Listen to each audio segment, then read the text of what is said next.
Hi, everyone. Welcome to the Live Your Jam podcast. This is episode 12, and I'm so excited about this episode because I have three, yes, you heard it, three guests today. What's even more special is that these guests are lifetime friends, high school friends, whom I absolutely adore and count as dear, dear souls and trusted friends in my life. And so I'm delighted to have their friendship and honored, and I'm thrilled that they're here. And we each have something in common, which is so fun. Each of us is doing work in the world that we're incredibly passionate about.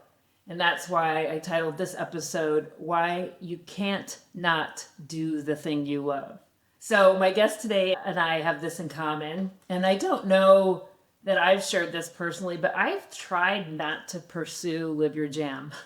I've tried to put it in a closet. I've gotten busy and forgotten about it, but it's been with me forever since I was a little girl. And at times, like I mentioned, I've really tried to push it away. But at this stage of my life, I can't not do Live Your Jam. It's like my soul has decided that this is happening and my ego has finally gotten on board. So everyone on this podcast today, all four of us share this truth that says, I have to do this thing that I love. It matters to me and I want to give it a real chance. And I'm going to make this a focus in my life. So I'm going to introduce you to my guests right now. And I'm going to go in alphabetical order with first names. And so my first guest is Amy Moskalewicz. Amy is the owner of Campbell Company. Campbell Company is an event planning company that produces effortless events, unforgettable weddings. And it's a all-woman owned, located outside of Chicago. And Campbell Company takes your vision of your special day and executes it to perfection flawlessly. Amy is so talented at household parties, at events, at the vision, everything from the flowers to the food to the lists. And so she's been doing this on the side, and it's a natural skill of hers. She's also in her day job, SVP and Chief Operating Officer at a privately held longstanding bank. But if you know Amy, you'll know that she loves all things entertaining. And she's also incredible at problem solving and staying calm under pressure. Welcome, Amy. Thanks, Ellen. I'm very excited to be here. So glad to have you. Everybody, I might call Amy Sis. Everybody's got a nickname, and I might use their name interchangeably. So if you hear Sis, it's just me calling Amy a term of endearment. So I'll try to stick with Amy for our podcast listeners. YouTube people, you'll be able to see what's happening. So next we have Juliann Reviglio. Juliann is the owner of Simply Scrumptious. She's a cookie and bread maker located in Newman, Georgia.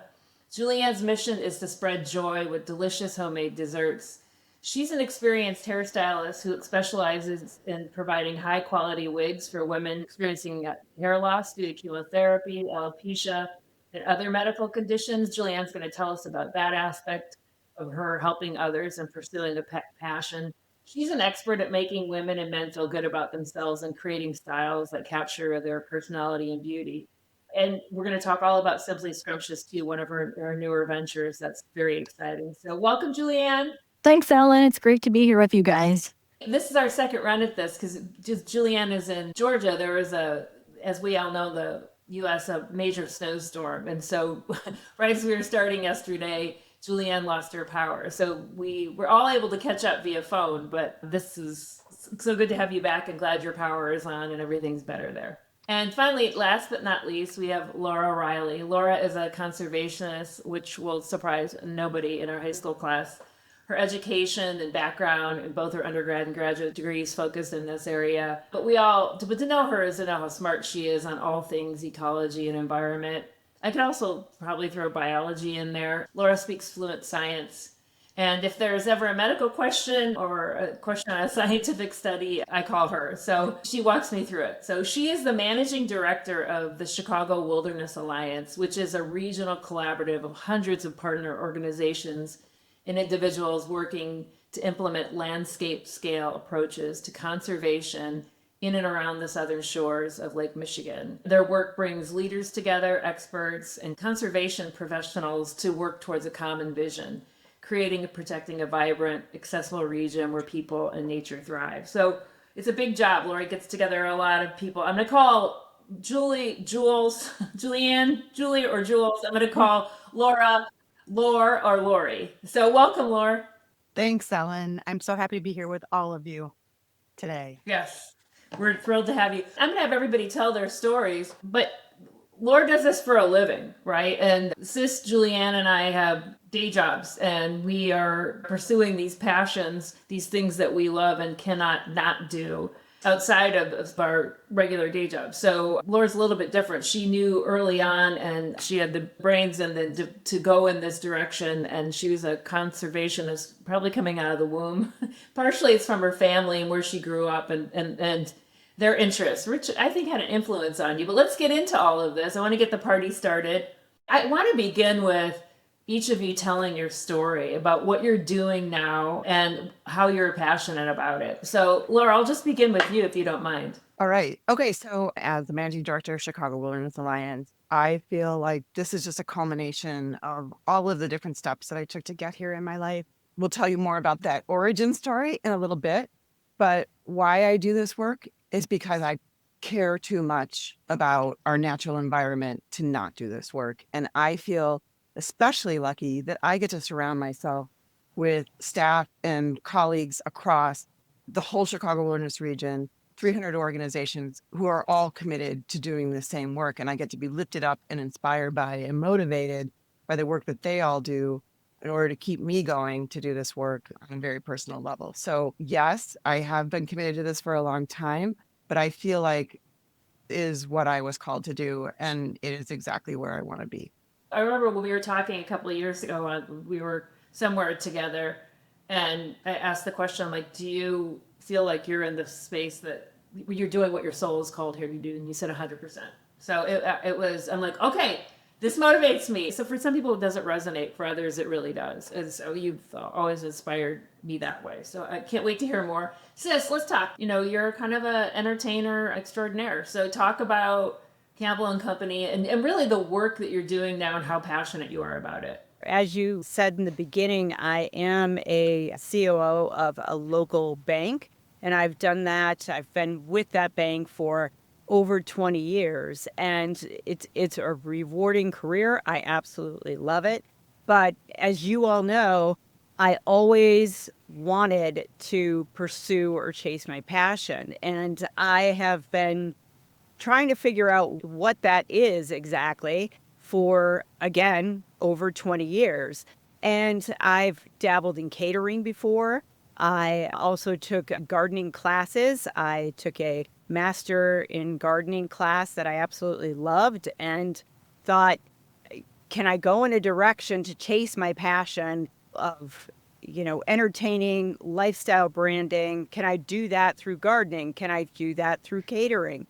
And I found it didn't speak to me the way I thought it would after pursuing it. So a couple years ago, my eldest daughter got married, and in the throes of putting together her wedding, my daughters and I discovered that we really loved collaborating together. We found ourselves getting off of work, getting on the phone together, and saying, I was on Instagram today. I'm following this event coordinator. And did you see what she's doing with backdrops or what she's doing with the venue? And from there, it just kind of spiraled into this newfound love of decorating, of event coordinating. And I said, I think that this is something that we could do together and maybe form a business, form a partnership. And so for the past year and a half, that's what we have been doing, is just collaborating and planning. And finally, we launched our company, Campbell Co. Again, like you said, it's an event collective business. I get to do it with my daughters every day, and it is our jam. Thank you so much for sharing that. I mean, you talked a little bit about how, and Laura's going to tell like how everything led up to where she is now, but that's part of the process. I want Juliann to click in, because even with Live Your Jam, it was a different idea and it's kind of morphed and it gets refined, and just sticking with it, it all kind of ends up to where it needs to end up. So Juliann, please share your story do you want to start with Simply Scrumptious and then also share about the wigs? So Simply Scrumptious, basically I've been making these pistachio thumbprints for like 30 years. And coworkers, friends, everybody has been saying, you need to sell these, you need to sell these.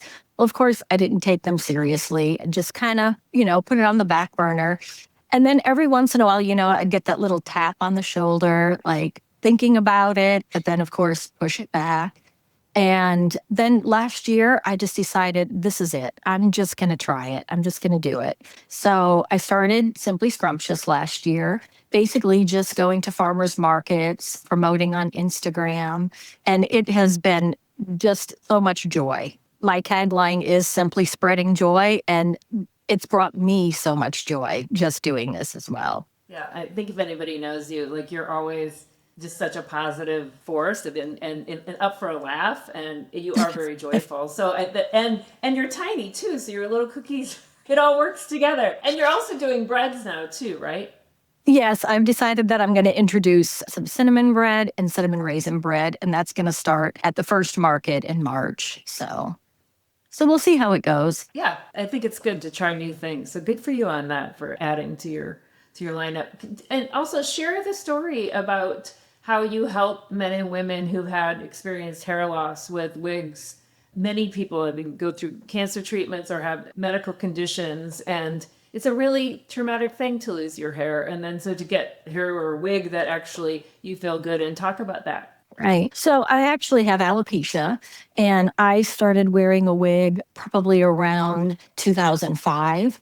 And when I was looking for a wig and starting that process, I thought, here I am, a hairstylist. I have the tools and resources that I do. And it was so hard for me to even navigate it and figure out what to do. So that's how I got into then this business of providing wigs for women that are suffering hair loss, due to alopecia or any other medical conditions. Mainly, my clients are women that are going through treatment for chemotherapy. And again, it is the most rewarding job you can imagine. It's just a great feeling when they come in and scared, not really sure how this is all going to happen. And the biggest thing that they would say that they are bothered by is they all say, I'm not that vain. I just don't want someone to look at me and say, oh, that poor woman has cancer. So to be able to make them look like themselves while they're going through this treatment, it just, again, that's just something else that just brings pure joy to me. So That's outstanding, Julie. Thank you for sharing that. It's such important work. And I'm sure you're so trusted too with your hairstyling expertise, and then also to your own story with having alopecia. yes, I mean, right, exactly. Although I haven't gone through treatment, I do understand what it's like to lose your hair. So Right, right. Okay, ladies, one thing it might be interesting to start at is, I think, to help our listeners understand, because sis, you and I have had this conversation before, and Julie a little bit too. Laura, you've kind of been in this field, but you've had this path, I think, with your story around George and how things came to be. I think it's important that people understand to whatever spark is inside of them to follow it, because it does shift and morph and change. And it's really not about the end game. I mean, we can get to Live Your Jam can be a thing. I've had some success. I mean, whatever success is. I mean, I kind of laugh at myself, but I've grown things, if you will. And so I don't know where this is going. Sis, you got your business now starting off, Julie, your business as well. And then Laura's high up at the Wilderness Alliance. So Laura, do you mind just sharing your story about how your journey and how it all came to be, and then how you got here and how it all kind of links, and just connect those dots for us?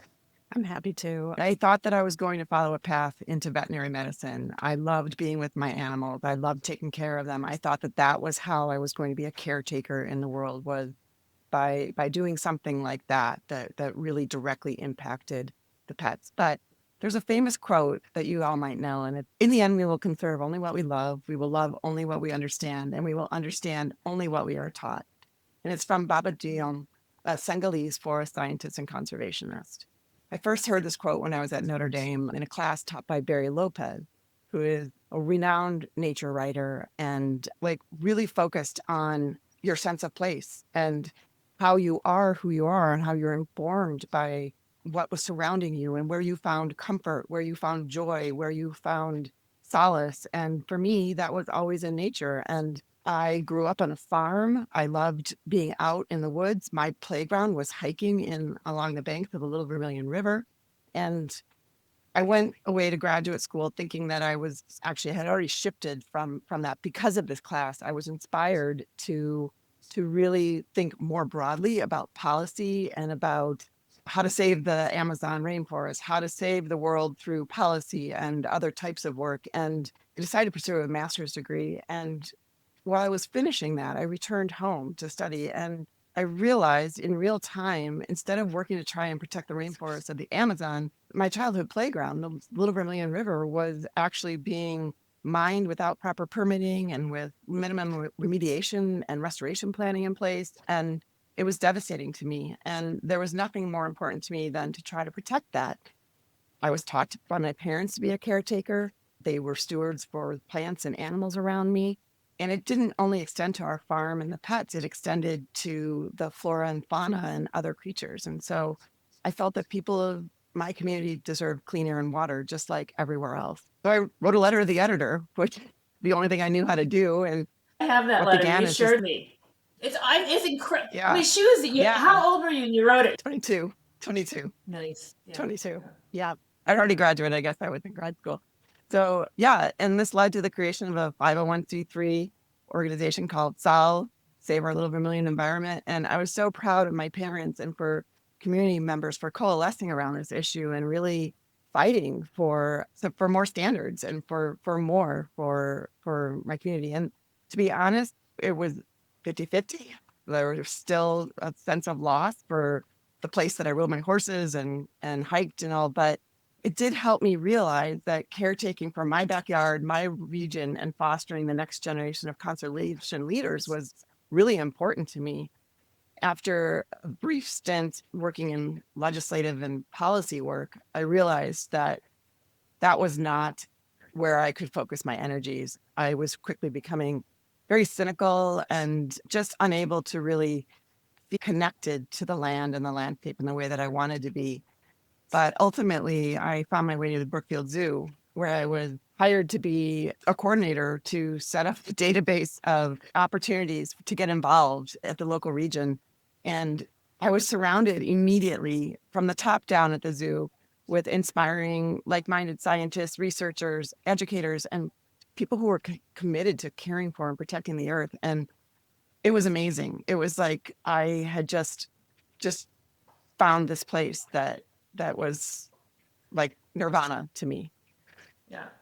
I always call that when you meet your tribe, right? When you meet the tribe of like-minded people. Yes. I mean, I know you had that around, but really when you get to this place, you're like, these are the people that are reflecting the values and the excitement and passion around the things that I want to do. So Yes. Brookfield Zoo and the work under George was really the thing that cemented it for you. So it really is. And I didn't go into George yet, and I would love to, because George Rabb was the director of the zoo who hired me to come there for this position. But beyond that, he was one of the founding partners of Chicago Wilderness Alliance, which is where I work today. And George's motto was, get out there and see what you can do. He had a mind that was just always thinking about how to make an impact in the world and collective impact, bringing people together to put their minds together to come up with a plan and make no small plans. Like there was only big thinking in the room when George was there. Laura, thanks so much for that and sharing your story, because I think all of us here know and have seen your passion and remember your family and the drive behind Salt and the Little Vermilion, and then now where you are today. So to us, we've seen you always be passionate about this, and it's always been inspiring. And I also want to note that your daughter, Grace, your eldest daughter, has the same passion, and it is so sweet to see Grace. Yeah. It's not sweet, it's powerful to see Grace doing this work and carrying it on. Sis, I'm going to move to you on this one, because you did talk a little bit about, you had the catering business with the Misser, and then you did the Master Gardening class through University of Illinois. You've always been an entertainer. Your kitchen has always been kind of your haven. Like, you're a really good cook and hostess, and have a lot of really good skills there, but it hasn't been that linear for you. Are there any highlights you want to say, or any points you want to make about your own path, like advice you could give to other people, or any insights you had? Because I think you and I have always kind of operated in the same ballpark or bullseye of what our passion is, but where to and how to actually bring it to form hasn't been, a straight line. Sure. I think that probably comes from in a business of, let's just say, now they call it lifestyle branding. Back then it was just entertaining. That's what we did. And I always knew that I wanted to do something in that realm, but I always dabbled and never really that I was passionate enough to keep pursuing it from that aspect. So like you said, catering for a while. I did do that for a while. I thought that it was a lot of fun. I didn't feel like I could be as creative as I thought I was. It didn't seem as free to me or free enough for me. And so I believe, or I think, that when I was going through my path, I would kind of start something and be semi-excited about it, and then draw back a little bit and say, you know what, that was a lot of fun, but that really wasn't for me. And I think it's important for people to do that, to try different things and see if you like it. And if you don't like it, that doesn't mean that you stop trying to pursue something and just go back to your job that you already have, that I'm sure you're very successful at, and not keep exploring. So I know for me, think about how many years ago that was that I was catering, probably 15. And it took me that long, and I went down other avenues to find out where I actually enjoy getting up in the morning. And there's this spark that I have. And I feel like I finally found my niche, my place. And it kind of envelops all lifestyle. There's a menu that needs to be planned, so the catering comes in. There are flowers that need to show up at an event, so that's where gardening comes in. And then there's just that entertaining, people showing up. You want to have them inspired by what you're doing. And so for me, it took a long time to get to where I felt confident enough to say, I have something here. This is a path that I can go down. This is a company that I can form. And that's kind of where I am and why I landed where I did.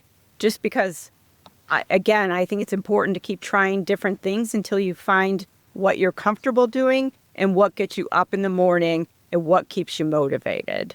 Exactly. And I think if you hadn't tried those, like what you're doing now encompasses all of those things. Like it's all of your skill sets together. And if you hadn't tried those, you wouldn't have this much experience to bring to the whole event. Absolutely. Yeah. I think people just need to keep going and keep trying. They'll find their niche. They'll find their spark. But sometimes it's not an easy road. Sometimes you don't know that when you're young. It takes you. You don't know when you're old either. I say to people all the time, just keep following the thread. Keep following the thread. Ellen, I think we owe you a big thank you for Live Your Jam, because it's the generational thing. Our parents, their parents, you went to high school, you went to college, you graduated, you stayed in that career for your whole life. And nothing else was, you went home to your family. I think Amy and I spoke about this a couple of days ago. There really wasn't anything more. And now, fortunately, our children know that it's not just one thing that you can be passionate about. You can be passionate about many things. You can still love your job, your career, but also do, other things that make you happy as well and fulfill you.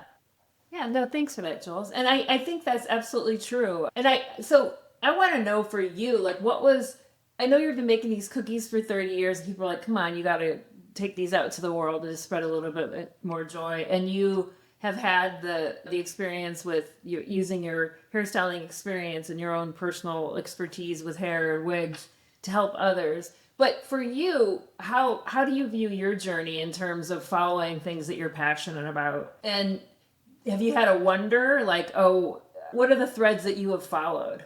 I feel like it's just pretty simple. It's just one of those things where I've always baked. My grandmothers were excellent bakers. I baked with my grandma Lorraine a lot. She actually made birthday cakes for family and friends and ended up selling some of them as well. So it's just, I guess it's something that always has been there. And I just decided this is what I was going to do, just for fun, really. But I didn't realize, how much joy it would bring to me. And like Amy said, just even I love my job. My job is very rewarding, but yet on the weekends, I'm like, oh gosh, I can't wait to work on Simply Scrumptious. I can't wait to bake. To believe it or not, I have enjoyed even posting on Instagram. I never thought that I would ever enjoy doing that. And that has been fun. It's just, I guess it's just being creative. It's just coming up with little posts and things like that.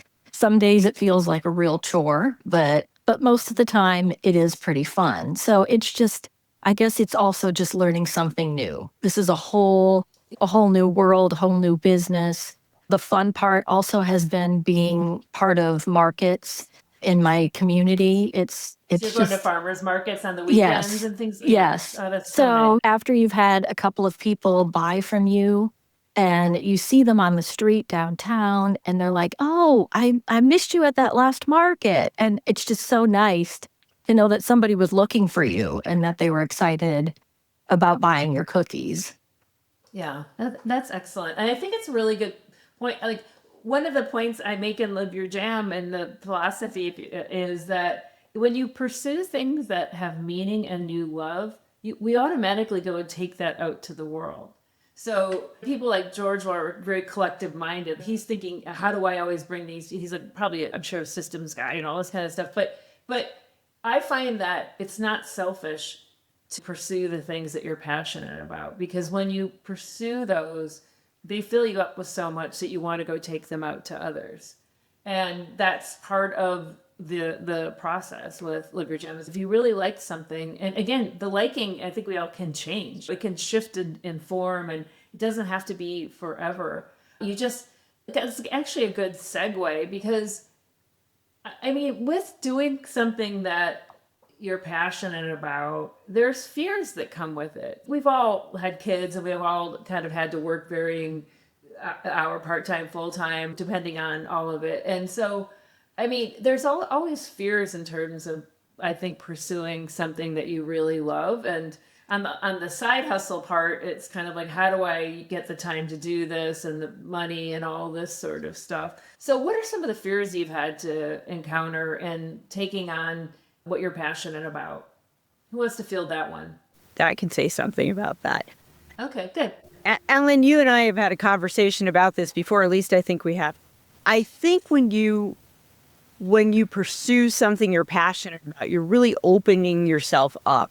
People are about to really see who you are and what drives you and what motivates you. And that can be a real scary thing, because in my day job, people know Amy as a boss, as a coworker, as a boss, as a leader, but they don't see the real Amy, who is extremely excited about decorating the house or throwing a party. And so when you open that up to the world, you're opening up who you really are. And there's always that fear that they may not like what you have to offer. So for me, I don't know about you ladies, but that's always my biggest fear. I think I'm really good at this, at entertaining, at event planning, at decorating, at throwing a party, whatever. You are. But I don't know if other people are going to think I am. I Yeah, we just can all hope vouch. they do. We can all vouch for that. We've had great times Yes. at your house. I know earlier I'm like, I just said her kitchen was nice. I haven't mentioned her whole house is, right? But yeah, but I do often. And we're not have talking about visions homecoming here. Yeah. Visions of you in your kitchen. All right. Yes. Laura, from your perspective, have you ever been afraid to follow your passion, or what comes in for you? I think Amy hit a lot of things on the head with what her answer was. I was afraid to tell my family that I didn't want to be a vet. or doctor, that I wanted to go into conservation. Nobody knows what that means, right? And in some ways, working in a nonprofit world, our measures of success are very different from maybe some of my peers and many of you. And that was difficult. But really, where I had one of those moments is when I wasn't able to do that, because I knew what I received from doing this work and the impact that it had on me. And there's a pitfall of doing your mission driven, purpose driven work as your career for your whole career, because it does very much define who you are, how you see yourself in the world. Then when I didn't have that, after my second child, John, was born, I stopped working and I was a stay at home mom. And I was so lucky to be able to do that. But at the same time, I really struggled because I wasn't raising my kids in the way that I was raised, outdoors on the farm with the crick in the background. Yes, I did say crick. And I felt like the very best days with my kid were when I got out and was able to go to the farm or go to the lake or go to the forest preserves and do all that. But I felt really disconnected from my zoo colleagues. I felt a little bit like a fraud, like I was just out having kids and not contributing. And then I also felt that I was living in this suburban world, raising my family in a very different structure than what I was raised in. We didn't prioritize like education programs or music. I mean, we did all these things, but there wasn't like structured sports and educational programs. So I found myself hearing in my head this voice telling me that I wasn't doing it the way I wanted to. And I did find a way out of that. I felt that the way that I did get out of that was through George Webb, who I said was already a mentor in my life. He had retired from the zoo, and at some point he was just working in a storefront in Brookfield, doing all of the conservation work and the projects and programs that he was involved with globally that were not his day job. His day job was being the director. His retirement was the ability to throw himself into all of the additional work that he was doing. And That's there when he were, reached out to you, and he brought me, that's when you got started working again. You got back into the fold then. yes, And you could do it on a schedule that worked with your kids, right? it's completely part-time, yeah. with so much love and grace for being a mom and having 4 kids, and with colleagues that I had worked with at the zoo, and then that I totally respected and admire, who are also was a wonderful mom, my friend Andrea, and then meeting Francie. Like, we were a team of partners Yeah. with George. And George was so giving because, as the ultimate mentor that he was, he would save little projects and research and pieces of work that he knew we would respond to. And in my case, it was the Leave No Child Inside initiative that was being launched at Chicago Wilderness Alliance. And that work was really that such a critical body of research about the child growth and development and the importance of unstructured time outdoors being so valuable and so important. And that it also is the way that you can foster a caring ethic in the next generation to care about nature and to want to grow up to work to protect or work in the environment. And when you talk about grace, this was just this affirmation that I needed. I knew that.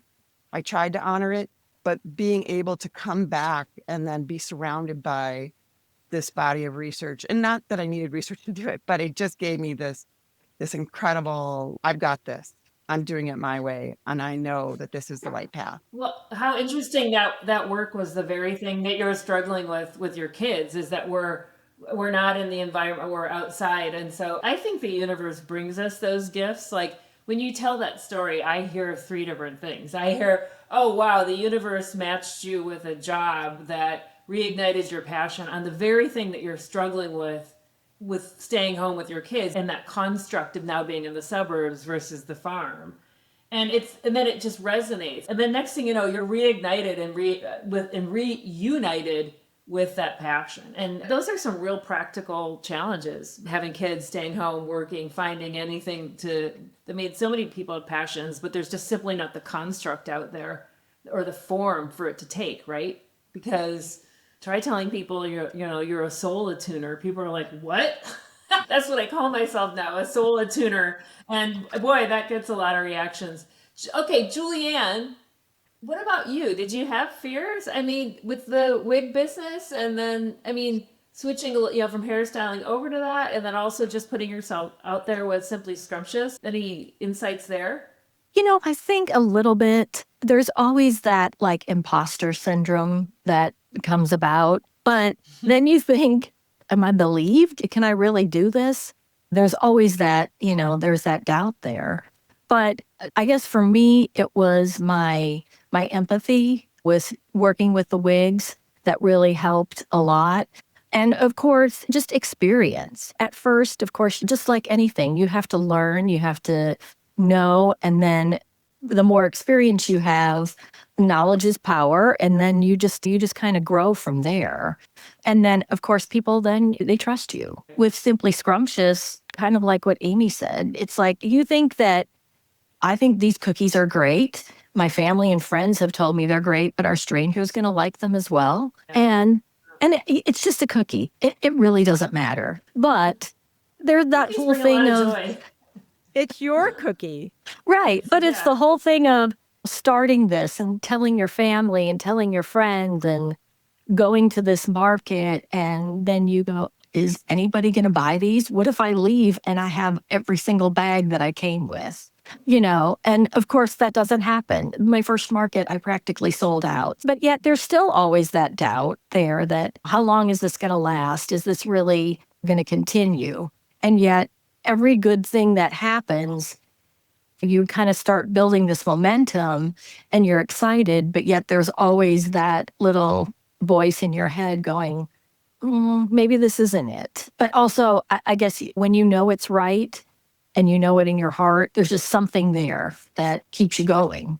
Now, I do think those voices, I mean, I've devoted 2 episodes now on how to keep your mind as an ally and not a dictator. And those fears and those voices do keep us kind of stuck. I mean, I think one of the themes we touched on here, Sis was talking about like her role at the bank. What I find is, particularly if you're in transition or if you're doing something new, and let's say I don't want to introduce myself like the old Ellen, which would be whatever, OD consultant and leadership coach. And I don't really introduce myself that anymore. And so my next choice is to be like, I'm a solo tuner.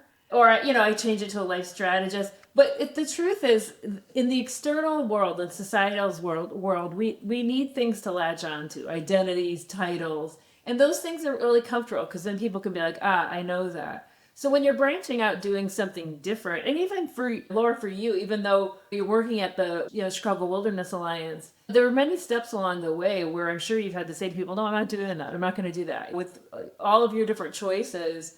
And people like to see us in certain roles. It's just more comfortable for them. And saying you're doing something, and not because they want to keep us stuck, it's just a societal reality of, oh, now I know where to place you. So I think that can be a challenge, right? Going out and saying, oh, I'm starting something new. And then you're vulnerable because you're like, oh, now I have to make it happen. And I would say to people, Yes.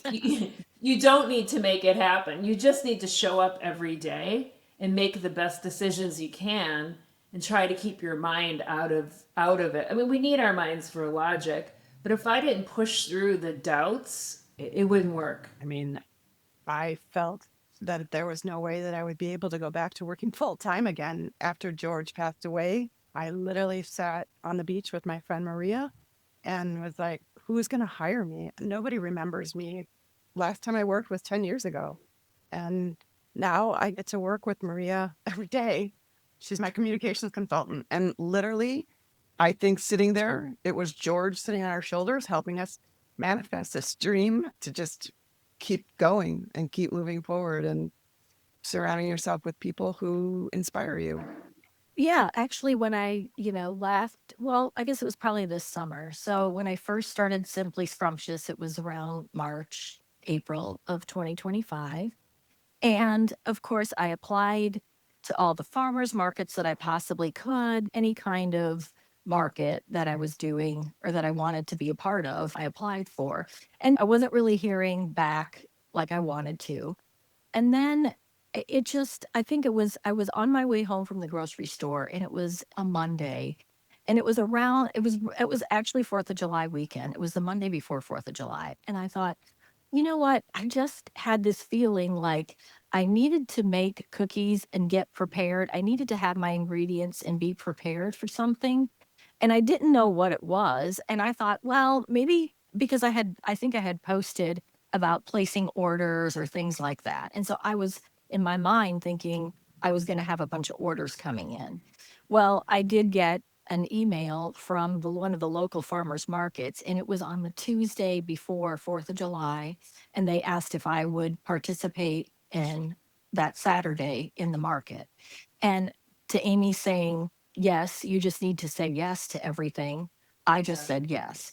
I did not know how it was going to happen because obviously I was working. I work Tuesday, Wednesday, Thursday, and I work all day those days. So I don't get home till like 8 o'clock at night. And I thought, what in the world have I gotten myself into? But I did it. And of course, that was the first market, and I practically sold out. And I feel like that's when the momentum then started, because then after that is when everything really kind of started falling into place. And I was invited to more markets and things like that. So it's like that's really when it started rolling. That's a great story too. And that's also, a great you know, feeling. it is a great feeling. And you're like, and also you rip the Band-Aid off. You're like, I did it, right? And then you're next thing you know, you're on your way. Okay, ladies, I'm going to ask this one. How does doing what you love change the way you experience your day-to-day life? Okay. To be honest, I'm part of something bigger than myself. It takes me out of my head. It takes me out into the world, and it gives me a perspective that is mirrored in the day to day. There's always going to be something. There's always things going on in your home, in your neighborhood, all those things. This gives me a bigger, broader perspective and a feeling like I can be a part of that and contribute to that. I think I'm fortunate in that my day job, I do what I love. I love helping these women, and it is, again, so rewarding. But it's just the Simply Scrumptious is just that extra little, I don't know, it's a little something. I have a little over an hour commute. So while I'm riding in the car, I've been listening to podcasts about cottage bakeries, different things on that. Sometimes I just don't have anything on. I don't listen to a podcast. I don't listen to music, and I just think. And that's a lot of times where, I develop my ideas and new things, new recipes, thinking about that, thinking about posts, marketing. Like Amy said, it's just something to look forward to when you get home. It's just, again, I feel like I could just do it all the time, all day long. And I'm sure John probably gets sick of hearing about half of it because it's just constant. What do you think of this? What do you think of this? Do you want to look at this post? No, I'm sure he loves supporting you and seeing your passion around it. Sis, how about you? How does doing what you love change the way you experience your day-to-day life? I think that it is something that I get out of bed and look forward to. I could do it all day long if I had the chance. I think it gives me hope for the future.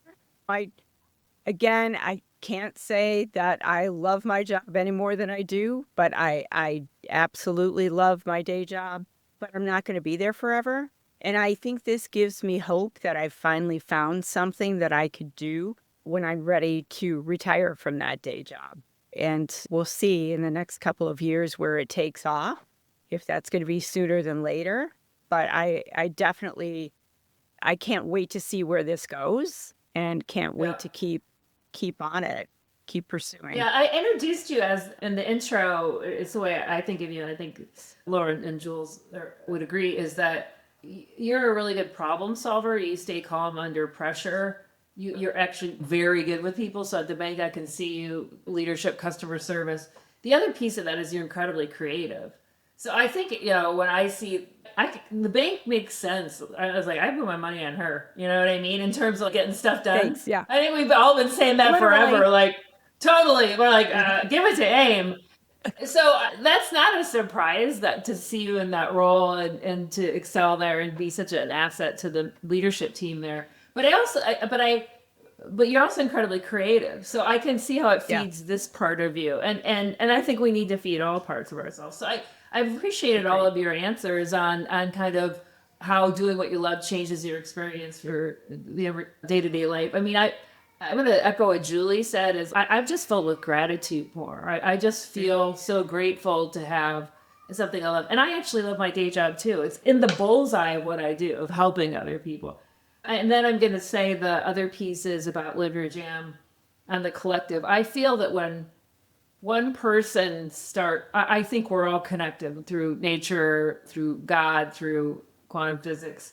But so when one person changes their world for the better, then the collective field, that vibration, that change for the better, whether it's a healing, whether it's a kind act, is reverberated out. So I get really passionate about that. Like when I think about how we're all connected, and when I'm kind to you and you're kind to somebody else, how that has an energetic vibration, and how when I'm kind to myself, and kind is like a pretty vanilla term, but I read that sincerely. Like when we show our humanity in ourselves, and then it echoes out into the world. So for me, that is incredibly meaningful. That really resonates with my soul.